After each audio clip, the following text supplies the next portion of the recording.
যাদের মধ্যে একটু ঈমানের গন্ধ আছে, এদের কপালের ভিতর ঈমানের নূরের আলো আমি দেখতে পারবো। আমি এদেরকে বাঁচিয়া বাঁচিয়া বলবো, জাহান্নামের আগুনে জ্বলবি না, আমি মুহাম্মদের সাথে জান্নাতের ময়দানে চলো। এইবার আল্লাহ পাক রব্বুল আলামিন বলবে, আমার নবী গিয়া জান্নাতের তালা খুলবেন। নবীর আশিকেরা নবীর পেছনে গিয়া জান্নাতে ঢুকবেন। আমার নবীর উম্মতেরা ছাড়া অন্য কোন নবীর উম্মত জান্নাতে ঢুকতে পারবে না। এরে নবীর উম্মতের দল, যেই নবী একটা উম্মত জাহান্নামে গেলে জান্নাতে যাবে না, ওই একটা উম্মত বলেন, আমি একদল উম্মতের কাউসারের পানি পান করানোর জন্য লাইনে দাঁড় করাবো। হঠাৎ করে দেখবো সামনে পর্দা পড়ে গেল। এইবার বলবো, ফেরেশতারা পর্দা ফালাইলা কেন? বলে, এই উম্মতগুলো আপনি বিদায়ের পর আপনার সুন্নত অনুযায়ী চলে নাই, আপনার আদর্শ মানে নাই। তখন নবী বলেন, আমি বলবো, সোহকান সোহকা, তোমরা আমার থেকে দূর হয়ে যাও। যারা আমি বিদায়ের পরে আমার ধর্ম আমার আদর্শ পাল্টাইয়া দিয়া দুনিয়ার লোভে পড়িয়া জাহান্নামের দিকে আগায় গেছো, আমি নবী আজকে তোমাদের উম্মত বলে স্বীকার করব না। এরে নবীর উম্মতের দল, আমার নবী যদি বলে উম্মত আমি স্বীকার করি না, সাথে সাথে আমার আল্লাহর অর্ডার হয়ে যাবে, এরে জাহান্নামের ফিরিস্তা এদের হাতে জাহান্নামের হ্যান্ডকাপটা লাগাইয়া দাও। জাহান্নামের দিকে যখন নেওয়া হবে, আল্লাহ পাক রব্বুল আলামিন বলবেন, এদের আমলনামা আগে আমি হাতের মধ্যে দিয়া তারপরে আমলনামা ওজন দেওয়াবো। আমলনামা জাহান্নামীদের হাতে দেওয়া হবে বাম হাতে। বাম হাতে যাদের আমলনামা হবে এরা জাহান্নামী হয়ে যাবে, তবে বাম হাতে আমলনামাটা সোজা দেওয়া হবে না। আল্লাহ পাক কুদরতিভাবে রাগান্বিত হইয়া গুনাহগারের দিকে নজর দিয়া বলবেন, এ ফেরেশতা, এই নাফরমান আমার দাও সূর্যের আলো চাঁদের আলো আমার দাও নদীর মাছ গাছের ফল জমিনের ফসল খাইয়া আমি আল্লাহর নাফরমানি করলো, এখন তারে সোজা হাতে আমলনামা দেওয়া হবে না। এই নাফরমানের বুকের মাঝে ছিদ্র করে দাও, ছিদ্র বানাইয়া বাম হাতটা ঢুকাইয়া হাতটা পেছন দিক থেকে পিঠের দিকে বের করো। বের করার পরে এবার আল্লাহ বলবেন আমলনামা হাতে দিয়া, ইকরা কিতাবাকা কাফা বিনাফসিকাল ইয়াউমা আলাইকা হাসিবা। এরে নবীর উম্মতের দল, বান্দা যখন আল্লাহ বলবেন আমলনামাটা হাতে দিয়া দেখলাম, পড়িয়া দেখ জীবনে কি করেছো। ফেরেশতারা বলবে, চোখ দুইটা সামনে হাত পেছনে, আমলনামা কেমনে পড়বে? আল্লাহ রাগান্বিত হয়ে বলবেন, ও ফেরেশতাই নাফরমানের ঘাড় ধরিয়া মোচড় দিয়া পেছনে ফিরাইয়া দাও। এমন জোরে মোচড় দিয়া পেছন দিকে ফিরাইয়া দিবে। মদিনার নবী বলেন, জাহান্নামের কথা যখন স্মরণ হয়, দুই ফোঁটা চোখের পানি ছেড়ে তওবা করো, আল্লাহর কাছে মাপ চাও, পানা চাও, আর বলিও, হে আল্লাহ, জীবনটা যেন জাহান্নামী হইয়া না যায়, মরণের আগে যেন জাহান্নাম থেকে মুক্তির সনদ পেয়ে যাই। কারণ জাহান্নামের একটা সেকেন্ডের আযাব সহ্য করার শক্তি আমাদের কারো নাই। ও যুবকেরা, ও বৃদ্ধ বাবাজিরা, ও পর্দার আড়ালের মা বোনেরা, দুনিয়াটা কিছুই না। এই মহামারী করোনায় কত প্রাণ চলে গেল। একদিন তো আপনার বাড়ির দরজায় মসজিদের খাট এসে দাঁড়ায় যাবে, আপনজনেরা লাশটা ঘর থেকে টেনে টেনে নামায় দিবে। এরপরে সবাই তিনটা সাদা কাফন পরাইয়া গরম পানি দিয়ে গোসল করাইয়া জানাজা পড়াইয়া বাঁশবাগানের দিকে লাশটা নিয়ে যাবে। ছেলে মেয়ে কেউ আর আমার কবরের কিনারায় দাঁড়াবে না। ওই কবরে আমার একমাত্র আমি একা থাকবো, আমার আমল যাবে আর আমার আল্লাহ যাবেন। যদি আমল নিয়ে যেতে পারি তো কবর হবে জান্নাত, গুনাহগার হয়ে গেলে কবর হবে জাহান্নাম। অতএব পেছনে যারা অন্যায় করেছি, আল্লাহর কাছে এখনো সময় আছে তওবা করার। আল্লাহর কাছে দিলটা নরম করে তওবা করেন, হে আল্লাহ, আজকে থেকে নামাজ ছাড়ব না, বেপরদায় চলব না, আপনার খাস ওলিদের বন্ধু হইয়া আমল করব, ওলামায়ে কেরামের বিরোধিতা করিয়া গুনাহগার হব না, মা বাবার দোয়া নিয়ে, আমল নিয়ে চলবো, দোয়া নিয়ে চলবো। দেশ ও জাতির বিরুদ্ধে ষড়যন্ত্রে লিপ্ত হব না।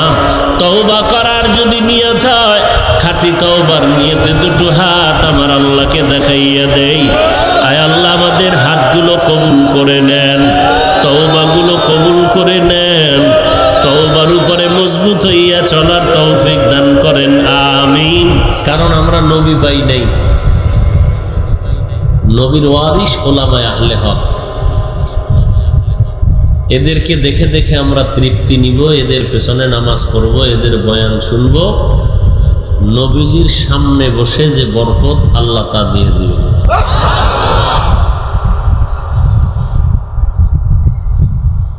এজন্য আল্লাহ পাক প্রথমে বললেন আমাকে ভয় করো, এরপরে বললেন তোমরা সত্যবাদীদের বন্ধু হইয়া থাকো। কেন? মানুষ মানুষের বন্ধু হবে কেন?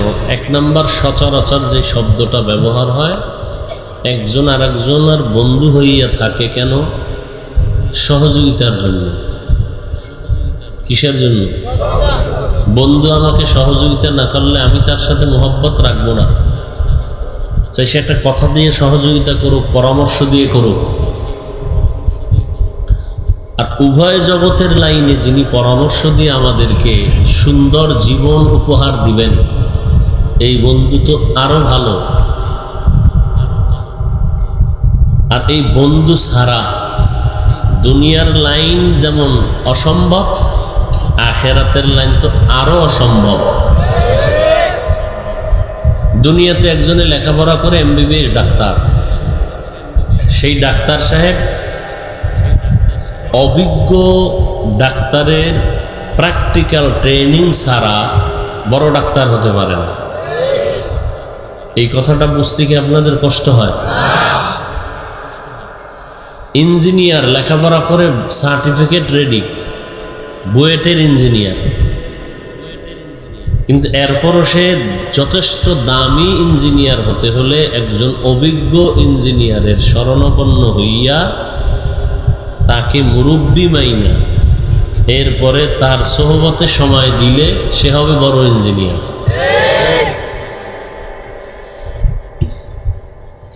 তাহলে দুনিয়ার লাইন যদি এমন হয়, বড় রাজমিস্ত্রি হওয়ার জন্য বড় মিস্ত্রির পিছনে সময় দিতে হয়, বড় ব্যবসায়ী হওয়ার জন্য বড় ব্যবসায়ীর পিছনে সময় দিতে হয়। আখেরাতের লাইনে দিতে হবে না কেন? আর আখেরাতের লাইনে আল্লাহ পাক বললেন সাদিকিনদের বন্ধু হইয়া থাকো। কেন? তাদের সাথে তোমাদের সম্পর্ক কি? তাদের সাথে তোমাদের সম্পর্ক দেহের না, তাদের সাথে সম্পর্ক হলো রুহের। আমাদের দেহটাই মানুষ না, এটা মানুষের লাশ। দেহটা মানুষের লাশ, ভেতরে যে মানুষ বলি এটার নাম রুহ। রুহু চলে গেলে কি বলে? কয় এটা কি? মানুষ না, মানুষের লাশ। এটা কি? আব্বা কয় না, আব্বার লাশ। তাহলে আসল আব্বাকে চলে গেল, মা চলে গেল, এখন মা নাই। কে? বলে মায়ের লাশ পড়ে আছে। এতদিন তো এই বডিটাকেই মা বাপ ডাকলাম, মা ডাকলাম, এখনো তো আছে। এখন কেন বলি মা নাই, লাশ পড়ে আছে? এতদিন তো এই বডিকেই মা ডাকছি, এই বডিকেই বাপ ডাকলাম। এখন কেন বলি এই বডি নামাও, এই বডির দাম নাই? কেন না? লাশ। তাহলে আসলে মূলত আমাদের মূল জিনিস যেটা, এটার নাম রূহ, আত্মা, কলব। মাটির দেহ, খানাও মাটির। নিয়ম ছাড়া খাইলে অসুস্থ হয়ে যাবে। বেশি খাইলেও সমস্যা, কম খাইলেও। তখন অসুস্থ হলে কি করতে হবে? ডাক্তার। কোন ডাক্তার? এমবিবিএস ডাক্তার আছে, দেহের doctor, homeopathic doctor, allopathic doctor. আবার এমবিবিএস এর মধ্যে অনেক লাইনের, নাক কান গলা আলাদা। চোখ আলাদা, কিডনি আলাদা, মেডিসিন আলাদা, কি এরপরে গ্যাস্ট্রোলিভার আলাদা, সার্জারি আলাদা, সব বুঝে দুনিয়া সব। আর দুনিয়া মাজরাতুল আখেরা, দুনিয়া হলো আখেরাতের কামাইয়ের নমুনা। আখেরাতে কি হবে আল্লাহ এখানেই সব দেখাইতেছে। দুনিয়াতে বালাখানাও আছে, জেলখানাও, আখেরাতেও জাহান্নাম আর কি জান্নাত।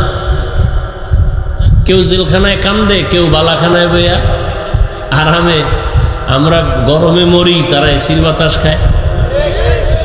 কি হাসরের দিনে হবে, কেউ জান্নাতে আরামে ঘুমাবে, কেউ জাহান্নামে শাস্তিতে কাঁদবে। তাহলে দেহের ডাক্তার এলোপ্যাথিকের লাইনে অনেক, আবার হোমিওপ্যাথিক ডাক্তার, সেও দেহের ডাক্তার। কবিরাজ দেহের চিকিৎসক। ঠিক আমাদের ভেতরে যে আসল রূহ, এই রুহটা আল্লাহর হুকুম। কুলির রূহ মিন আমরি রব্বি, রবের হুকুমের নাম রূহ। আদেশ মাত্র, ধরা যায় না, ছোঁয়া যায় না, দেখাও কি। রুহু যদি কেউ ধরতে পারত, এর আর ছাড়তো জীবন। করোনা রুহু ধরবে দূরের কথা, করোনা নামের গজব যে কোন ছিদ্র দিয়া শরীরে ঢুকে, এটাই তো খুঁজে পায় না, ধরতে পারে না। এখানে বসে আছে, কার করোনা আছে খবর নেই। তাহলে রূহ এটা আল্লাহর দেওয়া, এইটারও ক্ষুধা আছে, খানা আছে। এর খানা আল্লাহর পক্ষ থেকে। রুহু যেমন দেখা যায় না, এই রুহের খোরাক খানাটাও দেখা যায় না, অনুভব করা যায়। কেন রুহের খানা? রুহের খাদ্য কম বেশি হইল রুহ অসুস্থ হয়ে যাবে। বেশি খাইলেও সমস্যা, কম খাইল। নামাজ না পড়লে সমস্যা, লাইন ছাড়া নামাজ পড়লেও, রোজা রাখলে সমস্যা, না রাখলেও, ঈদের দিন রোজা রাখলে কি, আবার রোজা না রাখলেও কি, রমজানে রোজা না রাখা, ঈদের দিন রোজা রাখা। বুঝেন কথা? নামাজ পড়লেও সমস্যা, সূর্য উঠতেছে ঠিক দুপুরবেলা, ডুবতেছে, নামাজ পড়লে বুঝেন না কথা? টাইম মতো 5 বেলার নামাজ না পড়লেও, কম হইলেও সমস্যা, বেশি হইল, এটা একটা রুহের রোগ। এই রুহের চিকিৎসক একমাত্র কিয়ামত পর্যন্ত যারা থাকবে, এদের নাম সাদিকিন। এদের কাজ কি? রুহের চিকিৎসা করা।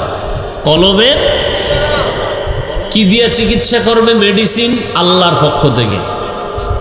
যেমন মেডিসিনের নাম জিকির, মেডিসিনের নাম নামাজ পড়াও জিকির, তেলাওয়াত করাও, লা ইলাহা ইল্লাল্লাহর ধাক্কা লাগানো জিকির।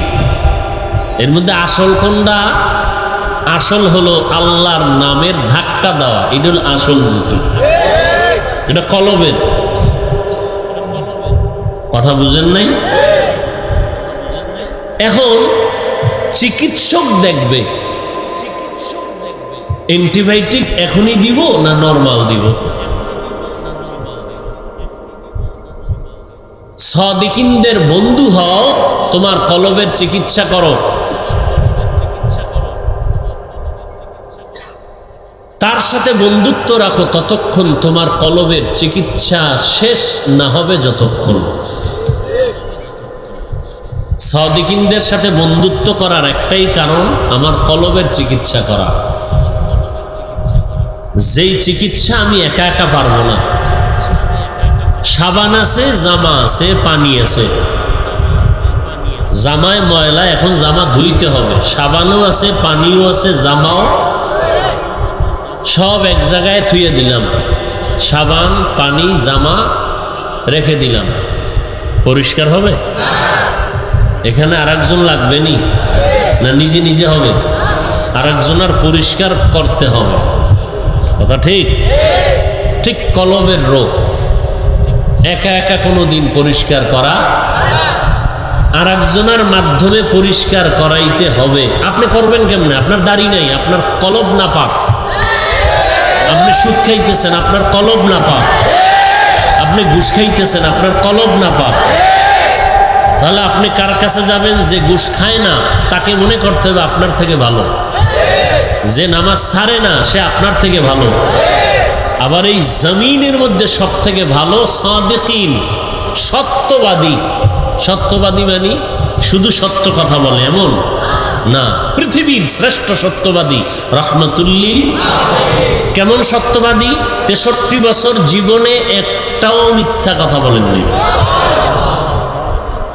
ও মহাপণ্ডিতেরা, দ্বিতীয় আরেকজন আদর্শের গডফাদারের নাম বলো, যার জীবনে মিথ্যা বলে না। একজনের নাম বলো। আমি হুজুরগডি বাদ, নবী বাদ, কারণ এটা আমাকে হুজুরগ লাইনের, তম্ব লাইনের বুদ্ধিজীবী। আদর্শ বিক্রি করো, সব আদর্শের সৈনিক, অমুকের আদর্শের সৈনিক, অমুকের আদর্শের সৈনিক, মদিনার আদর্শের সৈনিক কেউ কয় না। আফসোস, আমরা কেমন নবীর আদর্শের সৈনিক? যে রসুল জীবনে 63 বছর হায়াতে ভুলেও তখন একটা মিথ্যা কথা বলতো। আর দ্বিতীয় কোন আদর্শের গডফাদার আছে যে মিথ্যা বলেনি? আমার রসুল কেমন সত্যবাদী, কেমন পবিত্র, যার ঘাম থেকে মিশকের গ্রাম, যার কদম মাটিতে পড়ে ওখান থেকে দীর্ঘদিন মিশকের গ্রাম। ওই রসুলের আদর্শে যারা আদর্শবান হবে, যার ঘাম থেকে মিশকের, শ্রেষ্ঠ সত্যবাদী সাদিকিন। এই সাদিকিনের ব্যাখ্যা হলো যারা রসুলের আদর্শ মতো চলবে, এরাই রসুলের আদর্শের সাদিকিন। এদেরকেই বলা হয়েছে এরা সালিহিন, এরা আহলে জিকির, এরা উলুল আমর, এরা উলামায়ে আহলে হক, এরা আউলিয়া আল্লাহ। এই যে কটা শব্দ বললাম সব কোরআন শরীফে, আর বুখারী শরীফে এদেরকে বলা হয়েছে ওলি। ওলি মানে বন্ধু, এক বচন, বহু বচন আউলিয়া। তাহলে পীর আউলিয়া, ওলি আউলিয়ার কথা কোরআন হাদিসে আছে না নাই? আলা ইন্না আউলিয়া আল্লাহি লা খাউফুন আলাইহিম ওয়া লা হুম ইয়াহজানুন আল্লাযীনা আমানু ওয়া কানু ইয়াত্তাকুন। আলা ইন্না আউলিয়া আল্লাহ, সাবধান হে আল্লাহর ওলিগণ, বন্ধুগণ, তোমাদের কোনো ভয় নাই। আউলিয়ার কথা কোরআনে আসেনি? বুখারী শরীফে নবী বলেন, আল্লাহ বলেন হাদিসে কুদসি, মান আদালি ওয়ালিয়ান ফাকাদ আযানতুহু বিল হারব। হে নবী, উম্মতের জানায় দেন, আমার ওলিদের সাথে যারা দুশমনি করবে, আমি আল্লাহ তাদের সাথে যুদ্ধ করার জন্য প্রস্তুত হয়ে গেলাম। ওলি আউলিয়ার কথা কোরআন হাদিসে আসেনি? তো রাত কানা অন্ধের গোষ্ঠী দেখে না, দেখলে আবার কয়কা পীরাউলিয়া মানি না, ওলিয়া উলিয়া মানি না। অলির কথা আছে বুখারী শরীফে, আউলিয়া আছে কোরআন শরীফে, স্পষ্ট। আসলে যে বললাম, আমার চোখের চশমার আয়না কালো, তো আমি স্টেজে বসে দেখবো বাতি কি সব টুপি। আমি যদি বলি কি কিয়ামত নেই, বলে কেন? সব কালো কেন? আরে ভাই, কালো না, কিয়ামতও না, টুপিও ঠিক আছে, বাতিও ঠিক আছে, ঠিক নেই তোমার চোখ। আউলিয়াও ঠিক আছে, ওলিও ঠিক নেই তোমার কলব। তোমার কলবে পচন ধরেছে, যারা বলে পীর মুরিদি কোরআন হাদিসে নাই, খোদার কসম এরা ভণ্ড।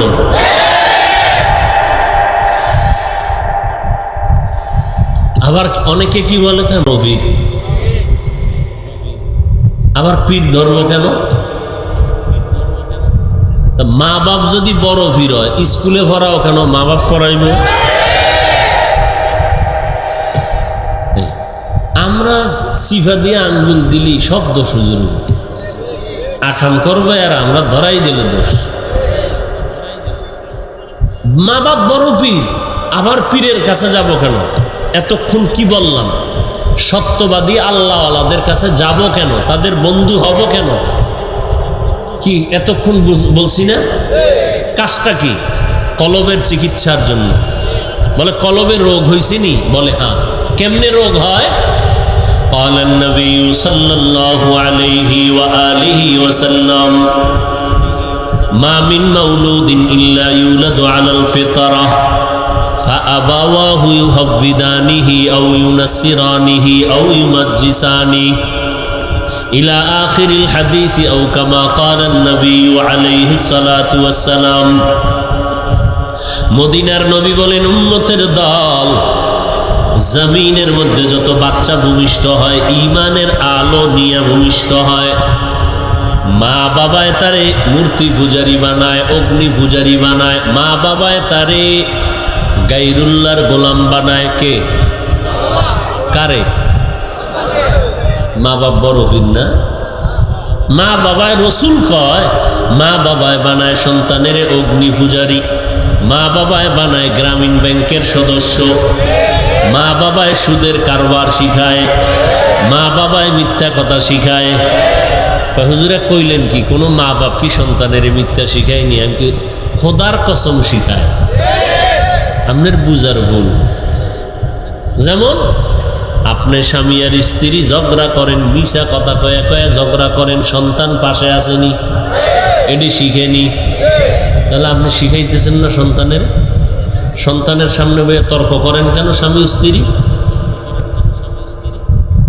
শব্দ সন্তানের। সন্তানের সামনে টেলিভিশন দেখেন কেন? উলঙ্গ নাচ গান দেখেন কেন? সন্তানের ভালো বানাইবেন, আপনি বড় বীর। আমরা মানুষের ওয়াজ করি, কত মানুষ কান্দে কাটতে বেউস, আর আমার ফলার আমি ঠিক করতে পারি না, এটারে আর এক মাদ্রাসায় দিচ্ছি। কি মনে করেন আমি বড় বিশ্বাস? পৃথিবীতে একজন ব্যক্তি কারো কাছে যায় নাই, পড়ে নাই, শিখে নাই, সব আল্লাহর পক্ষ থেকে রহমাতুল্লিল আলামিন। হুয়াল্লাযী বা'আসা ফিল উম্মিয়্যিনা রাসূলাম মিনহুম ইয়াতলু আলাইহিম আয়াতিহি ওয়া ইউযাক্কিহিম ওয়া ইউআল্লিমুহুমুল কিতাবা ওয়াল হিকমাহ ওয়া ইন কানু মিন ক্বাবলু লাফি যালালিম মুবিন। এমন একজন নবী পাঠাইলাম, রাসূল পাঠাইলাম। হুয়াল্লাযী বা'আসা ফিল উম্মিয়্যিনা রাসূলা, আমি আল্লাহ এমন একজন রসুল পাঠাইলাম যিনি উম্মি। কি ঘুমাইতেছে না? উম্মি আমার মোহাম্মদ রসুল কি? সবাই বলেন। এবার মুরব্বীরা চুপ, শিক্ষিত যুবকেরা বলবা উম্মি কথার অর্থ কি? অক্ষর জ্ঞানহীন। এই শিক্ষিত যুবক, এদের কাছে প্রশ্ন, উম্মি শব্দের অর্থ কি? অক্ষর জ্ঞানহীন। যদি কেউ এই রকম তর্জমা করে, এবার তোমার কাছে প্রশ্ন, অক্ষর জ্ঞানহীন কথার সহজ বাংলা কি বলো তো বাবা? এই লেখাপড়া যারা করো বলো। অক্ষর জ্ঞানহীন মানে মূর্খ। কথা বলো, আমার কথা ভুল হইলে ধরায় দাও। অক্ষর জ্ঞানহীন শব্দের অর্থ কি? আমার রসুল মূর্খ? যদি কোনো বক্তা বলে ওর ঈমান আছে? রসুলের সাথে এর থেকে আর বড় বেয়াদবি লাগবে? উম্মি কাকে বলে? উম্মি শব্দের অর্থ হলো অক্ষর জ্ঞানহীন নয়, বরং রসুল পৃথিবীর কারো থেকে অক্ষর জ্ঞান নেন নাই। অক্ষর জ্ঞান পৃথিবীর কারো থেকে নেননি। কার থেকে নিছেন? নবী বলেন, ক্বালান নবী সাল্লাল্লাহু আলাইহি ওয়া আলিহি ওয়া সাল্লাম, আল্লামানি রব্বি ফাআহসানা তা'লিমি ওয়া আদ্দাবানি রব্বি ফাআহসানা তা'দীবি। আল্লাহ আমাকে ইলম দান করেছেন, আল্লাহর দেওয়া ইলম কতই না সুন্দর। আল্লাহ আমাকে আদব শিক্ষা দিয়েছেন, আল্লাহর দেওয়া শিক্ষা দেওয়া আদব কতই না সুন্দর। আল্লাহর দেওয়া ইলম কতই না সুন্দর।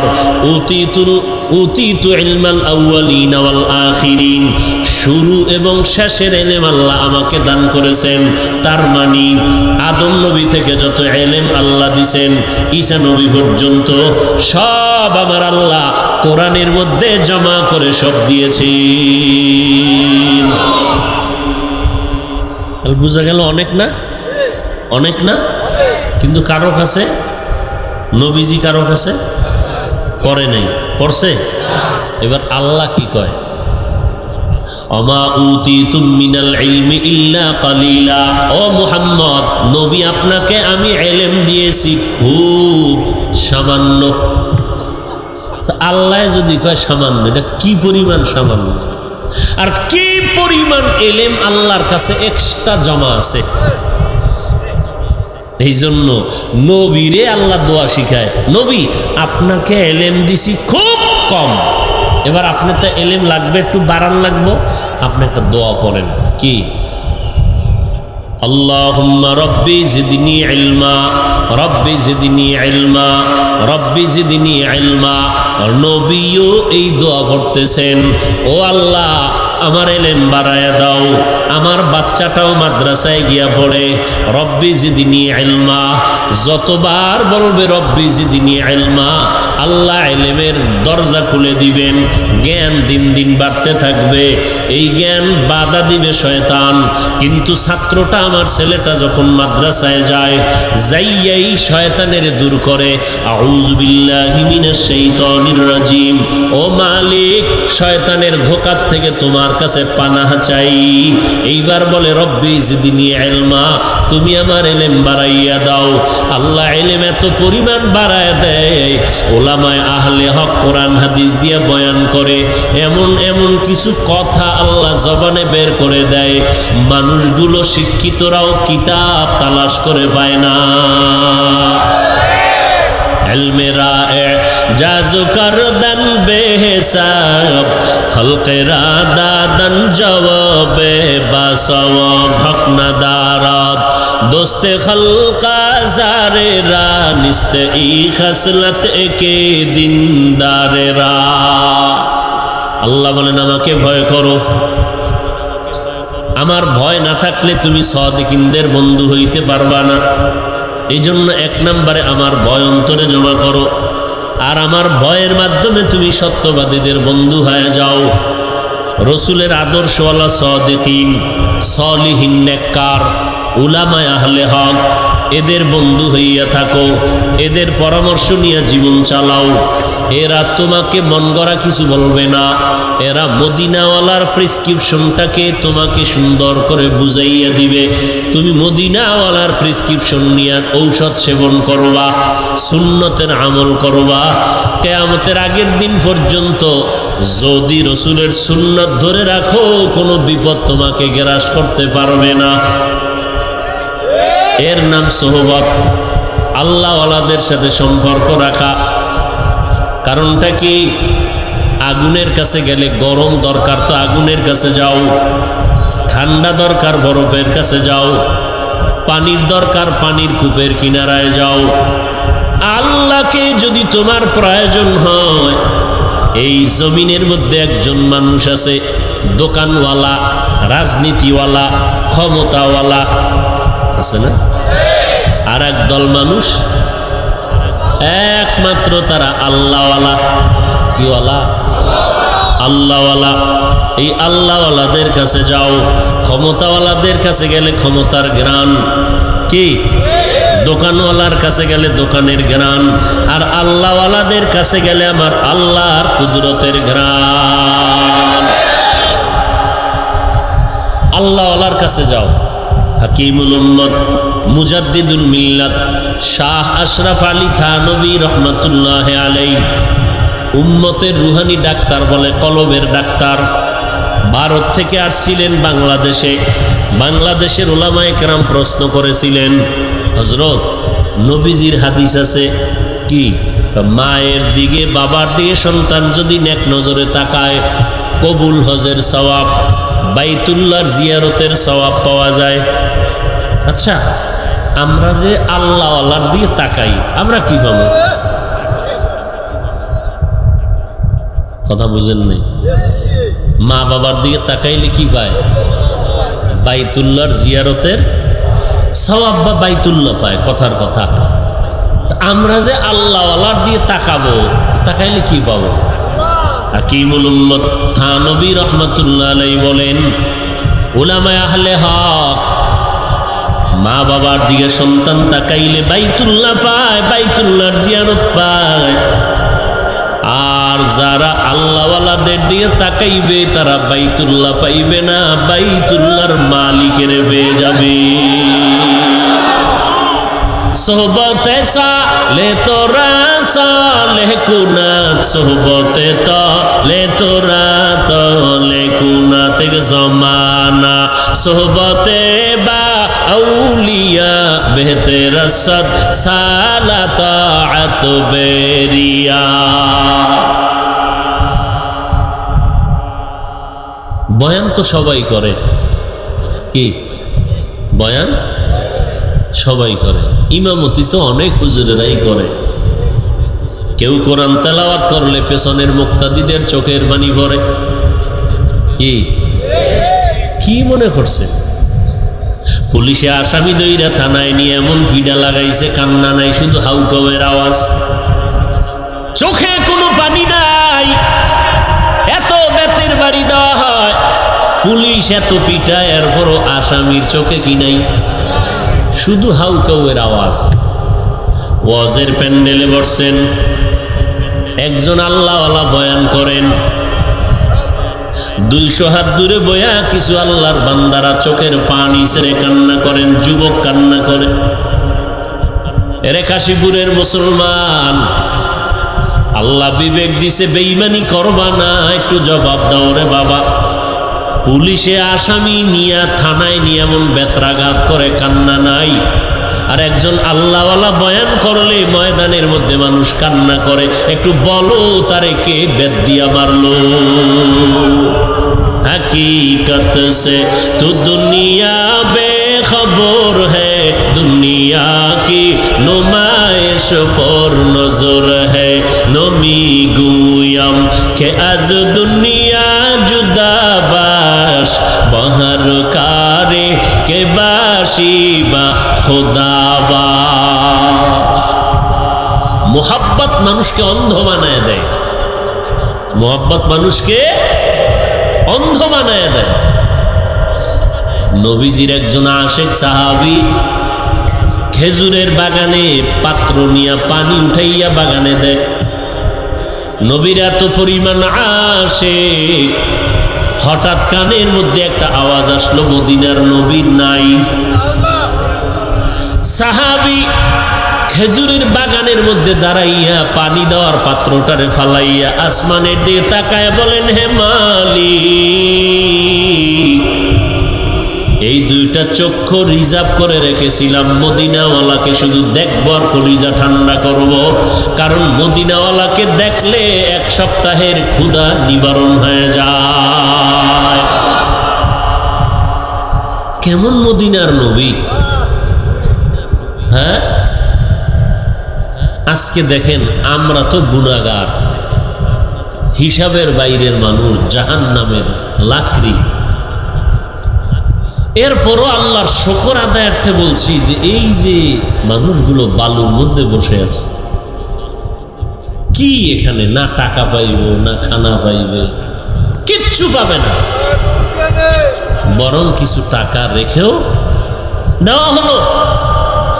র্যাব নাই, আর্মি নাই, পুলিশ নাই, কোনো নিরাপত্তা বাহিনী নাই, আইন শৃঙ্খলা বাহিনী কেউ আছে? কোনো শব্দ আছে? বিশৃঙ্খলা আছে? নারায়ণগঞ্জ দেখছেন না কাহিনী, অথচ এখানে একটা টুটা শব্দ নেই। কি মনে করতেছেন? ভাবলে অনেক কিছু, ভাবলে কি এর মধ্যে কি খুঁজে যা পাবেন একমাত্র মদিনাওয়ালার আদর্শের আকর্ষণ। ওই রসুলের টুপি, ওই মদিনাওয়ালার ফাগরি, ওই মদিনাওয়ালার পোশাক, আর কি? এখন যদি আমি শার্ট প্যান্ট টাই করে বসি, শার্ট প্যান্ট টাইয়ের গোলামেরাও বলবে আমি পথভ্রষ্ট হয়ে গেছি। যারা শার্ট প্যান্ট টাইয়ের গোলাম, এই টুপি টাপি জামা টামা দেখলেই চান্দি গরম, এরাও বলবে হাফিজুর রহমান গোমরা হয়ে গেছে। তাহলে রসুলের আদর্শের পোশাকের দাম কত? আল্লাহ আমাদের বুঝার আমল করার তৌফিক দান করে। ইহুদি, খ্রিস্টান, বৌদ্ধ, হিন্দু সহ পৃথিবীর সব বিধর্মীরা কি চায়? ইসলামের পতাকা উঠে থাক না নিভে যাক? মাদ্রাসা বন্ধ, ওয়াজ মাহফিল, দুশ্মন আর দুশ্মন, চারিদিকে দুশ্মন। এই দুশ্মনের মাঝে আবার ইসলামের ব্যানারওয়ালা কিছু মুনাফিকেরাও তাদের সাথে তাল মিলায় বলে চরমনাই গিয়া লাভ নাই, উজানি গিয়া লাভ নাই, বাহাদুরপুর নানুপুর গিয়া লাভ নাই, কওমি মাদ্রাসায় পড়ে লাভ নাই, দেওবন্দীদের কাছে গিয়া লাভ নাই, ওলামায়ে কেরাম পীর মাশায়েখের কাছে গিয়া লাভ নাই, আবু হানিফার মাযহাব মানিয়া লাভ নাই, ওমরে ফারুকের অনুসরণে কোনো লাভ নাই। এইভাবে বলিয়া বলিয়া বলিয়া বলিয়া মানুষের মাঝে একটা বিভ্রান্ত ছড়াইতেছে। ওই মুসলমান এতবার বলতেছে চরমনাই গিয়া লাভ নাই, উজানি গিয়া লাভ নাই, তাবলিগে গিয়া লাভ নাই, একবারও বলে না তো কোন দিকে গেলে লাভ? একটা দিক তো বলতেই, সব দিক তালা লাগাই না তো একটা দিক খুলে খবর না যেদিকে যাব না। তোমাদের অনুরোধে চরমনাই গেলাম না, তাবলিগেও যাব না, কওমিতে যাব না, দেওবন্দির কাছে যাব না, কোনো পীরের কাছে যাব না। যাব কই? একটা ঠিকানা তো দিবা যেখানে গেলে দাড়িবিহীনওয়ালারা দাড়িওয়ালা হবে, সুদখোর সুদ ছেড়ে দিবে, কঠোর পাথর সুদ ছেড়ে দিবে, মতো নরম হয়ে চোখে পানি আসবে। এরকম একটা ঠিকানা দাও। ঠিকানাও দিবা না, এই রাস্তায়ও যাইতে দিবা না, তবে তো বুঝবো তুমি ওদের দালালি করো। অথচ এই লাইন ছাড়া আর মানুষ আদর্শওয়ালা হওয়ার কোনো ঠিকানাই তো আমরা দেখি না বাংলাদেশে। যত আদর্শ মানুষ তৈরি হয় তাবলিগ, খাঁটি আল্লাহওয়ালার সোহবতে। কথা বলেন না কেন? আর অন্য যত টুকটাক আছে সিফা সাফায়, এখানে গিয়ে তো ভালো হইব দূরের কথা, আগে যাও একটু ভালো কইতো, এখন বিরুদ্ধে লেখে ডেইলি 2 কলম তাবলিগের বিরুদ্ধে, চরমনাইয়ের বিরুদ্ধে, উজানির বিরুদ্ধে, আলেম ওলামার বিরুদ্ধে। উলামায়ে কেরামের বিরুদ্ধে যারা কলম ধরে, খোদার কসম এরা পৃথিবীর নিকৃষ্ট বেয়াদব। উলামায়ে আহলে হকের বিরুদ্ধে যারা কলম ধরবে, আঙ্গুল দিয়া কলম দিয়া ফেসবুক যেভাবে হোক, এরা বেয়াদব। বেয়াদবি বড় কঠিন জিনিস। নবী নিজে বলেন আদাবানি রব্বি ফাহসানা তাদিবি, আল্লাহ আমাকে আদব শিক্ষা দিয়েছেন। আল্লাহর দেওয়া শিক্ষা আদব কতই না সুন্দর। নবীজির আদব, নবীর আদর্শ কত সুন্দর। রাহমাতুল লিল আলামিন গোটা উম্মতের জানায় দিলেন, 2টা জিনিস রেখে গেলাম, কোরআন আর সুন্নাত আঁকড়াইয়া ধরো, কখনো বিপদে পড়বা না। কোরআন শরীফ আর সুন্নাত ধরো। 1 নম্বরে কি? দ্বিতীয় সুন্নাত। কোরআন মানি তো কোরআন শরীফ, সুন্নাত মানি উলামায়ে আহলে হকের মাধ্যমে সুন্নাত। কারণ সুন্নতের আমল উলামায়ে আহলে হক ছাড়া আমল করা সম্ভব না। টুপি পরা সুন্নত, টুপি পরা, পাগড়ি পরা সুন্নত। কেমনে পড়বেন এই নিয়মটা বুঝতে হলে ওলামায়ে কেরাম লাগবে, এছাড়া কোনো পথ নাই। ইয়া আইয়ুহাল্লাযীনা আমানুত্তাকুল্লাহা ওয়া কুনু মা'আস সাদিকিন। ও আল্লাহর বান্দা, আল্লাহকে ভয় করো, সত্যবাদী যারা সাদিকিন তাদের বন্ধু হয়ে থাকো। কতক্ষণ? কলবের চিকিৎসা হবে না যতক্ষণ। কলব কিন্তু পবিত্র, ইমানের আলো নিয়ে জমিনে আসছে। নবী বলেন এই কলবে একটা গুনাহ করলে কালো একটা দাগ পড়ে, দুইটা গুনাহ করলে কলবে দুইটা দাগ পড়ে, তিনটা গুনাহ করলে কলবে তিনটা দাগ পড়ে। এইভাবে কালো কালো কালো কালো দাগ পড়তে পড়তে গুনার কারণে কলবের সামনে কালো পর্দা পড়ে যায়। এই কলবের ময়লা পরিষ্কারের জন্য একমাত্র জিকির হলো আল্লাহর দেওয়া কলবের পরিষ্কার করার হাতিয়ার, মেডিসিন। জিকির হলো মেডিসিন। কেমনে করবেন এটার একটা নিয়ম লাগবে না? এই নিয়ম জানতে হলেই ওলামায়ে কেরামের কাছে যেতে হবে। সাহাবায়ে কেরাম নবীর কাছে গেছেন, তাবেঈনগণ সাহাবায়ে কেরামের পেছনে গেলেন, তবে তাবিনগণ তাবিনদের পেছনে গেলেন, উলামায়ে আহলে হক উলামায়ে মুতাকাদ্দিমিন মুতাখিরিনের পেছনে গেলেন। এইভাবে একে অন্যের কাছে না গিয়া কেউ নিজের কামেল বানাইতে পারে নাই। নিজেকে যদি বড় বানাতে চাও হে মুমিন, বড়দের কদমে নিজেকে করে দাও বিলীন। কিয়ামতের ময়দানে হিসাব কমপ্লিট হইয়া এক বান্দার ফয়সালা হবে, এর জাহান্নামে নিয়ে যাবে। কোথায়? জাহান্নাম। এই যেই ব্যক্তি সাপেরে ভয় পায়, কিরে সাপ, সাপেরে ভয় পায়, ওই লোকটা দেখবেন এত ভয় পায় যে ঘুমের ভিতরেও সাপ সাপ পেয়েছিল না। কথা ঠিক নেই? এইটা বুঝে, আখেরাত বুঝে না। বুঝে না তো বুঝেই না, বিরোধিতা করতে পারে। যেই লোকটা সবসময় সাপকে ভয় পায়, কল্পনা সাপ সাপ সাপ, ঠিক যেই বান্দা জাহান্নামের আগুনকে বড় ভয় পায়, ওই বান্দা জাহান্নামের শব্দটা শুনলে শরীরের মধ্যে একটা কম্পন শুরু হয়ে যায়। কেন? জাহান্নাম বড় ভয়ঙ্কর। একটা সেকেন্ডের আযাব সহ্য করার ক্ষমতা পৃথিবীর কোনো মানুষের নাই। কারণ দুনিয়াতে যেই গরম, এর থেকে 3000 গুণ বেশি গরম হবে জাহান্নামের আগুনের গরম। 500 বছর দূর থেকে জাহান্নামের তাপ আসবে, জাহান্নামীদের শরীরে লাগা মাত্র চামড়াগুলো খসে খসে পড়ে যাবে। আল্লাহর ফয়সালা হবে, এই বান্দাটাকে জাহান্নামের শিকল লাগাইয়া জাহান্নামের দিকে নিয়ে যাও। কিছু দূর যাওয়ার পরে বান্দা শুধু বারবার পেছনে তাকায়, বারবার পেছনে তাকায়।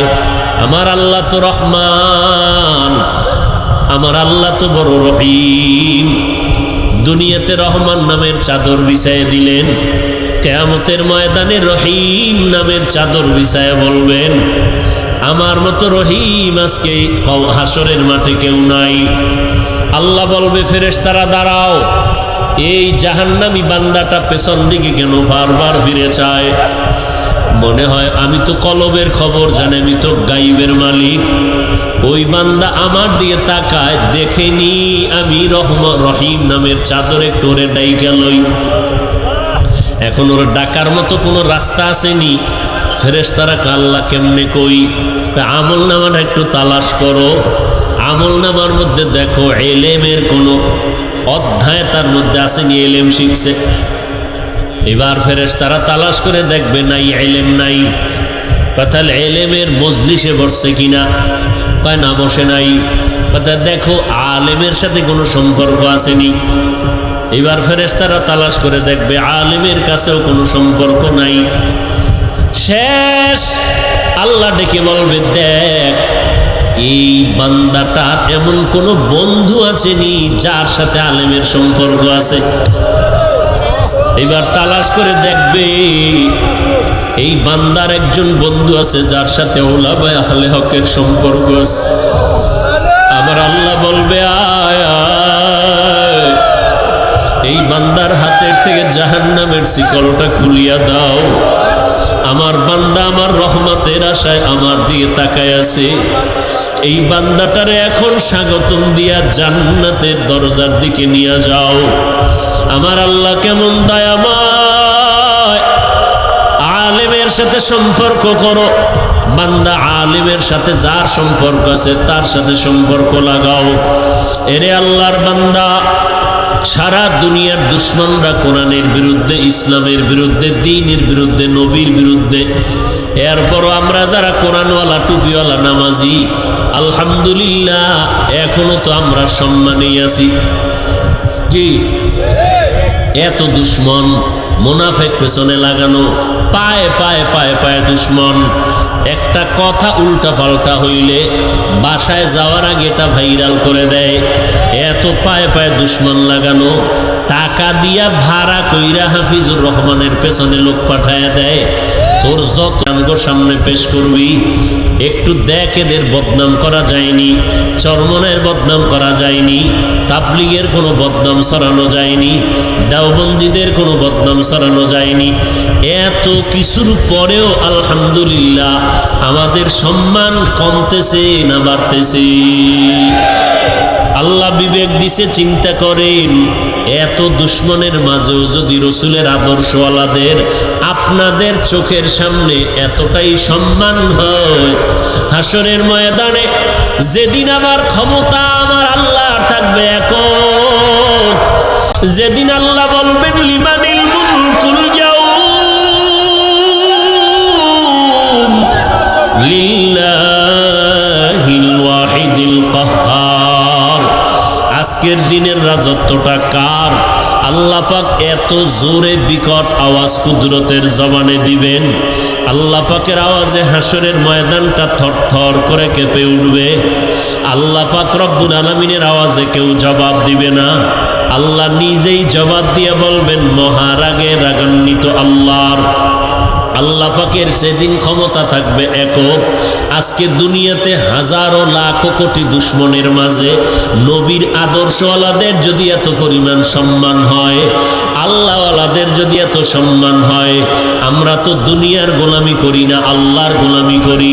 আমরা তো মদিনাওয়ালার আদর্শের গোলামি করি। কিয়ামতের ময়দানে বলো আমাদের সম্মান আল্লাহরও কত বাড়ায় দিবে? দুনিয়াতেই এত দুশ্মনের মাঝে এত সম্মান, যেদিন ক্ষমতা থাকবে হাসরের মাঠে আল্লাহর একক, সেদিন সম্মানটা কেমন হবে? সেদিন সম্মানের সাথে আল্লাহ ডাকবেন, ইউকালু লিসাহিবিল কুরআন ইকরা ওয়ারতাকি ওয়ারাত্তিল কামা কুনতা তুরাত্তিলু ফিদ দুনিয়া ফাইন্না মানজিলাকা ইনদা আখিরি আয়াতিন তাকরাউহা আও কামা ক্বালান নবিয়্যু আলাইহিস সালাতু ওয়াস সালাম।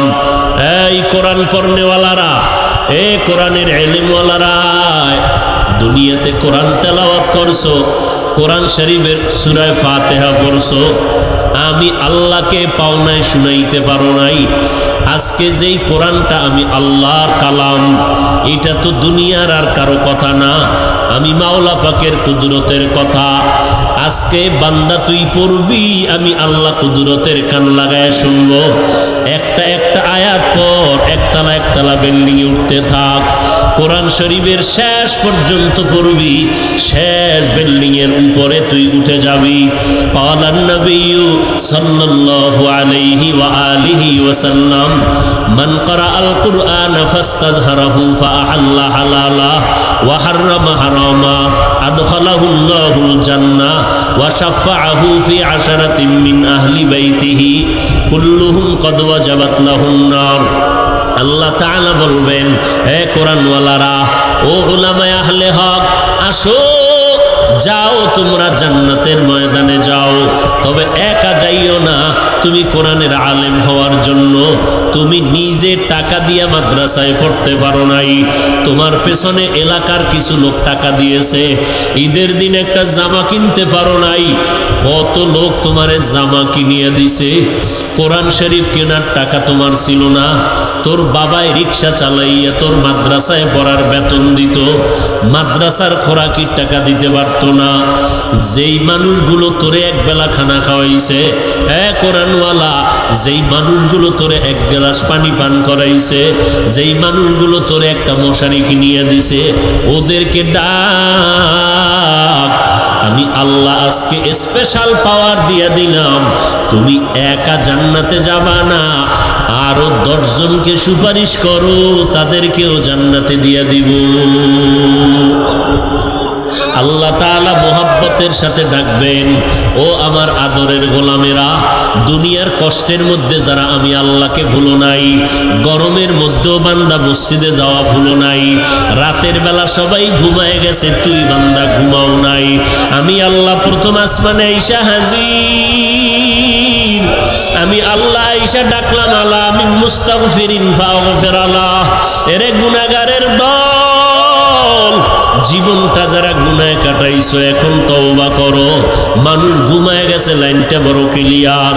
আমি আল্লাহ প্রথম আসমানে তাওয়াজ্জু দিয়া দিলাম, এখন ক্ষমা চাও, আমি আল্লাহ তোমার জীবনের গুনাহ ক্ষমা করব।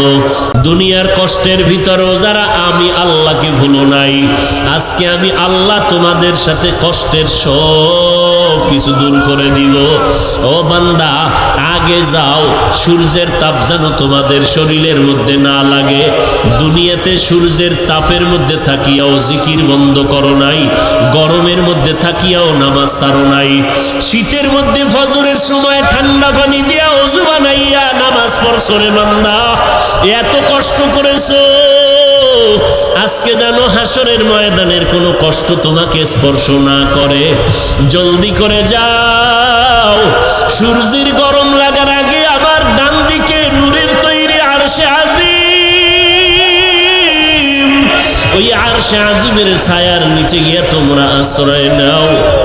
হাসরের মাঠের বিচারটা আমি শেষ করিয়া নেই, আমার নবী বিচার শেষ না হওয়া পর্যন্ত তো জান্নাতে যাবে না। একটা উম্মত জাহান্নামে থাকা পর্যন্ত মদিনার নবী জান্নাতে যাবে না। মায়ার নবী দাঁড়াইয়া বলবেন, এ মালিক, আমার একটা উম্মত যেন জাহান্নামে না যায়, আমার উম্মত যতক্ষণ জাহান্নামে থাকবে ততক্ষণ আমি জান্নাতে যাব না। আল্লাহ বলবেন, নবী জাহান্নামে গিয়া আপনি নিজে নিজে তালাশ করে আপনার প্রত্যেকটা উম্মতের জান্নাতে নিয়ে যান। নবী বলেন, আমি কেমনে যাব? গিয়ে দেখব যাদের মধ্যে একটু ঈমানের গন্ধ আছে, এদের কপালের ভিতর ঈমানের নূরের আলো আমি দেখতে পারবো। আমি এদেরকে বাঁচিয়া বাঁচিয়া বলবো, জাহান্নামের আগুনে জ্বলবি না, আমি মুহাম্মদের সাথে জান্নাতের ময়দানে চলো। এইবার আল্লাহ পাক রব্বুল আলামিন বলবে, আমার নবী গিয়া জান্নাতের তালা খুলবেন, নবীর আশিকেরা নবীর পেছনে গিয়া জান্নাতে ঢুকবেন। আমার নবীর উম্মতেরা ছাড়া অন্য কোন নবীর উম্মত জান্নাতে ঢুকতে পারবে না। এরে নবীর উম্মতের দল, যেই নবী একটা উম্মত জাহান্নামে গেলে জান্নাতে যাবে না, ওই নবী আবার হাদিসে বলেন, আমি একদল উম্মতের কাউসারের পানি পান করানোর জন্য লাইনে দাঁড় করাবো। হঠাৎ করে দেখবো সামনে পর্দা পড়ে গেল, এইবার বলবো, ফেরেশতারা পর্দা ফালাইলা কেন? বলে, এই উম্মতগুলো আপনি বিদায়ের পর আপনার সুন্নত অনুযায়ী চলে নাই, আপনার আদর্শ মানে নাই। তখন নবী বলেন, আমি বলবো, সোহকান সোহকা, তোমরা আমার থেকে দূর হয়ে যাও, যারা আমি বিদায়ের পরে আমার ধর্ম আমার আদর্শ পাল্টাইয়া দিয়া দুনিয়ার লোভে পড়িয়া জাহান্নামের দিকে আগায় গেছো, আমি নবী আজকে তোমাদের উম্মত বলে স্বীকার করব না। এরে নবীর উম্মতের দল, আমার নবী যদি বলে উম্মত আমি স্বীকার করি না, সাথে সাথে আমার আল্লাহর অর্ডার হয়ে যাবে, এরে জাহান্নামের ফিরিস্তা এদের হাতে জাহান্নামের হ্যান্ডকাপটা লাগাইয়া দাও। জাহান্নামের দিকে যখন নেওয়া হবে, আল্লাহ পাক রব্বুল আলামিন বলবেন এদের আমলনামা আগে আমি হাতের মধ্যে দিয়া তারপরে আমলনামা ওজন দেওয়াবো। আমলনামা জাহান্নামীদের হাতে দেওয়া হবে বাম হাতে। বাম হাতে যাদের আমলনামা হবে এরা জাহান্নামী হয়ে যাবে, তবে বাম হাতে আমলনামাটা সোজা দেওয়া হবে না। আল্লাহ পাক কুদরতিভাবে রাগান্বিত হইয়া গুনাহগারের দিকে নজর দিয়া বলবেন, এ ফেরেশতা এই নাফরমান আমার দেওয়া সূর্যের আলো চাঁদের আলো আমার দেওয়া নদীর মাছ গাছের ফল জমিনের ফসল খাইয়া আমি আল্লাহর নাফরমানি করলো, এখন তারে সোজা হাতে আমলনামা দেওয়া হবে না। এই নাফরমানের বুকের মাঝে ছিদ্র করে দাও, ছিদ্র বানাইয়া বাম হাতটা ঢুকাইয়া হাতটা পেছন দিক থেকে পিঠের দিকে বের করো। বের করার পরে এবার আল্লাহ বলবেন আমলনামা হাতে দিয়া, ইকরা কিতাবাকা কাফা বিনাফসিকাল ইয়াউমা আলাইকা হাসিবা। এরে নবীর উম্মতের দল, বান্দা যখন আল্লাহ বলবেন আমলনামাটা হাতে দিয়া দেখলাম পড়িয়া দেখ জীবনে কি করেছো, ফেরেশতারা বলবে চোখ দুইটা সামনে হাত পেছনে আমলনামা কেমনে পড়বে। আল্লাহ রাগান্বিত হয়ে বলবেন, ও ফেরেশতাই নাফরমানের ঘাড় ধরিয়া মোচড় দিয়া পেছনে ফিরাইয়া দাও। এমন জোরে মোচড় দিয়া পেছন দিকে ফিরাইয়া দিবে। মদিনার নবী বলেন জাহান্নামের কথা যখন স্মরণ হয় দুই ফোঁটা চোখের পানি ছেড়ে তওবা করো, আল্লাহর কাছে মাপ চাও, পানা চাও, আর বলিও হে আল্লাহ জীবনটা যেন জাহান্নামী হইয়া না যায়, মরণের আগে যেন জাহান্নাম থেকে মুক্তির সনদ পেয়ে যাই। কারণ জাহান্নামের একটা সেকেন্ডের আযাব সহ্য করার শক্তি আমাদের কারো নাই। ও যুবকেরা, ও বৃদ্ধ বাবাজিরা, ও পর্দার আড়ালের মা বোনেরা, দুনিয়াটা কিছুই না। এই মহামারী করোনায় কত প্রাণ চলে গেল। একদিন তো আপনার বাড়ির দরজায় মসজিদের খাট এসে দাঁড়ায় যাবে, আপনজনেরা লাশটা ঘর থেকে টেনে টেনে নামায় দিবে। এরপরে সবাই তিনটা সাদা কাফন পরাইয়া গরম পানি দিয়ে গোসল করাইয়া জানাজা পড়াইয়া বাঁশবাগানের দিকে লাশটা নিয়ে যাবে। ছেলে মেয়ে কেউ আর আমার কবরের কিনারায় দাঁড়াবে না। ওই কবরে আমার একমাত্র আমি একা থাকবো, আমার আমল যাবে আর আমার আল্লাহ যাবেন। যদি আমল নিয়ে যেতে পারি তো কবর হবে জান্নাত, গুনাহগার হয়ে গেলে কবর হবে জাহান্নাম। অতএব পেছনে যারা অন্যায় করেছি আল্লাহর কাছে এখনো সময় আছে তওবা করার। আল্লাহর কাছে দিলটা নরম করে তওবা করেন, হে আল্লাহ আজকে থেকে নামাজ ছাড়বো না, বেপরদায় চলবো না, আপনার খাস ওলিদের বন্ধু হইয়া আমল করব, ওলামায়ে কেরামের বিরোধিতা করিয়া গুনাহগার হব না, মা বাবার দোয়া নিয়া আমল নিয়া চলবো, দোয়া নিয়া চলবো, দেশ ও জাতির বিরুদ্ধে ষড়যন্ত্রে লিপ্ত হব না। তওবা করার যদি নিয়ত হয় খাঁটি তওবার নিয়তে দুটো হাত আমার আল্লাহকে দেখাইয়া দেই। আয় আল্লাহ আমাদের হাতগুলো কবুল করে নেন, তওবাগুলো কবুল করে নেন, তওবার উপরে মজবুত হইয়া চলার তৌফিক দান করেন।